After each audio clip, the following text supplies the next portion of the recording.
اللہ تعالیٰ نے اس کائنات کو تخلیق کیا، اس میں فرشتوں کو پیدا کیا جو دن رات اللہ تعالیٰ کی عبادت کرتے اور تا قیامت کرتے رہیں گے۔ اللہ تعالیٰ نے چاہا کہ میں اپنا اظہار کروں، جس کے لیے اللہ نے ایک نظام مرتب فرمایا اور انسانوں اور جنوں کی تخلیق کی اور ان کی ہدایت کا نظام بھی بنایا، جس کے لیے اللہ تعالیٰ نے کم و بیش 1,24,000 پیغمبر بھیجے جو انہی انسانوں میں سے ہوتے۔ انہی انبیاء میں سے ہی ایک حضرت نوح ہیں جن کا تذکرہ ہم کرنے جا رہے ہیں۔ السلام علیکم سامعین، آپ دیکھ رہے ہیں وزڈم ریویلیشن۔ اگر آپ اس طرح کی اسلامک اور سبق آموز ویڈیوز دیکھنا چاہتے ہیں تو اس چینل کو ضرور سبسکرائب کریں تاکہ آپ ہر نئی آنے والی ویڈیو کی اپڈیٹ حاصل کرتے رہیں۔ تو آئیے ہم اپنی ویڈیو کا آغاز کرتے ہیں۔ حضرت نوح، جن کو آدم ثانی بھی کہا جاتا ہے کیونکہ حضرت آدم کے بعد اللہ کے عذاب سے سب کچھ فنا ہو گیا تھا، سوائے ان مخلوقات کے جو حضرت نوح کی کشتی میں سوار تھیں۔ اس کے بعد انہی مخلوقات سے نئی نسلوں کا دوبارہ آغاز ہوا اور سب جاندار پھلنے پھولنے لگے، یہاں تک کہ اب دنیا میں اتنی انواع پائی جاتی ہیں کہ ہمیں چند ایک کے علاوہ اتنا علم بھی نہیں۔ حضرت نوح علیہ السلام نے تقریباً 950 سال کی عمر پائی اور حضرت نوح علیہ السلام ان چند ایک نبیوں میں سے ہیں جنہوں نے طویل ترین زندگیاں حاصل کی۔ حضرت نوح علیہ السلام نے 950 سال اپنی قوم کو تبلیغ کی، جس کے نتیجے میں چند ایک لوگ مسلمان ہوئے اور اللہ کے راستے پر چلے، باقی سب نافرمان رہے، کیونکہ حضرت آدم کی اولاد حضرت نوح علیہ السلام کے وقت تک کافی پھیل چکی تھی، اس لیے ان پر تبلیغ کے اثرات کم ہو رہے تھے اور آہستہ آہستہ لوگ اللہ تعالیٰ سے دور ہو رہے تھے۔ حضرت نوح علیہ السلام لوگوں کو اللہ تعالیٰ کی طرف بلاتے، لیکن لوگ ان کی باتوں پر توجہ نہ دیتے اور اپنی منمانی کرتے اور شرک میں مبتلا ہو گئے۔ ایک حدیث کا مفہوم ہے کہ اللہ سب گناہ گاروں کو جنہوں نے بھی کلمہ پڑھا ہوگا جنت میں داخل کر دے گا، سوائے ان لوگوں کے جنہوں نے اللہ کی ذات کے ساتھ کسی کو شریک ٹھہرایا ہوگا۔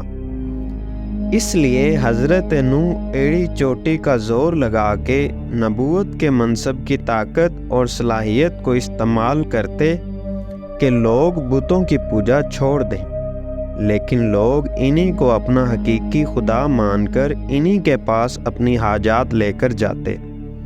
اور ان سے ہی اپنی مرادیں پوری کرنے کے لیے ان کی ہی عبادت کرتے۔ یہ سب دیکھ کر حضرت نوح بہت پریشان رہتے اور آپ نے لوگوں کو فرمایا کہ اگر اسی طرح آپ لوگ اللہ کو چھوڑ کر بتوں کی پوجا کرتے رہے تو تم پر اللہ کے عذاب کا خطرہ ہے،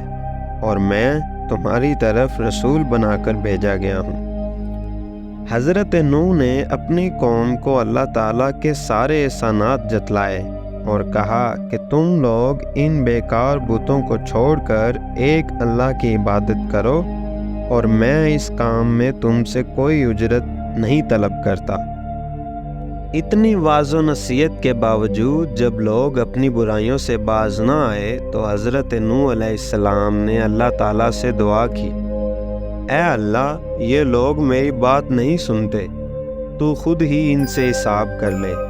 میں تو اس قوم کی نافرمانی سے تنگ آ گیا ہوں۔ جس پر اللہ تعالیٰ نے حضرت نوح علیہ السلام کو حکم دیا کہ ایک بہت بڑی کشتی تیار کرو، اور یہ بھی حکم دیا کہ اب کسی کے لیے سفارش نہ کرنا، یہ قوم ایک بڑے عذاب میں مبتلا ہوگی۔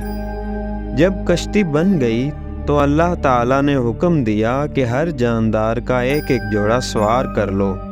اور جو لوگ ایمان لے آئے ان کو بھی کشتی میں سوار کر لو۔ جب سب سوار ہو گئے تو حضرت نوح نے دیکھا کہ میرا بیٹا سوار نہیں ہوا اور نافرمان رہا ہے، انہوں نے اسے اللہ کے عذاب سے ڈرایا، لیکن اس نے کہا کہ میں پہاڑ کی چوٹی پر چڑھ جاؤں گا۔ آخر کار اللہ کے غیظ و غضب کو جوش آیا اور آسمان سے بارش برسنے لگ گئی۔ یہ بہت ہی موسلا دھار بارش تھی، ساری زمین پانی سے بھر گئی اور حضرت نوح کی کشتی پانی میں تیرنے لگی۔ دنیا کا ہر کونا پانی میں ڈوب چکا تھا اور جتنے بھی نافرمان لوگ تھے وہ سب پانی میں غرق ہو گئے، حتیٰ کہ حضرت نوح علیہ السلام کا بیٹا بھی اس عذاب میں آ کر فنا ہو گیا۔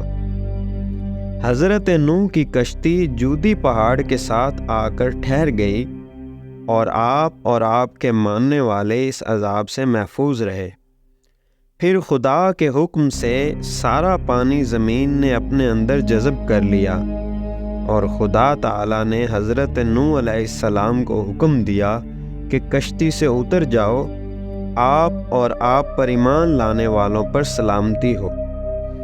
اس طرح جو لوگ یہاں سے محفوظ رہے، انہی سے ہی آج تک بنی نوع انسان اور باقی جاندار بڑھتے ہوئے اتنے زیادہ ہو گئے ہیں کہ دنیا کے ہر کونے میں ان کا وجود ہے۔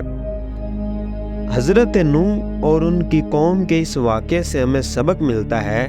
کہ ہمیں ہر حال میں اللہ تعالیٰ کی نافرمانی سے محفوظ رہنا چاہیے